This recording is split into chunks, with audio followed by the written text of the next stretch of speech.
Najpomembnejša prireditev, na kateri se lahko predstavijo glasbeniki z bolj samosvojimi zamislimi in glasbenim izrazom, je Novi rok, ki se že 7 let dogaja v začetku septembra v Ljubljanskih Križankah.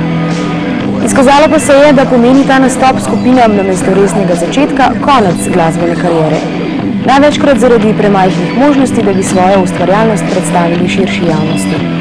Pri tem je nekoliko lažje ljubljanskim glasbenikom, saj imamo v Ljubljani Radio Študent in Škuc, ki v okviru svojih možnosti organizirata koncerte ter objavljata plošče in kasete.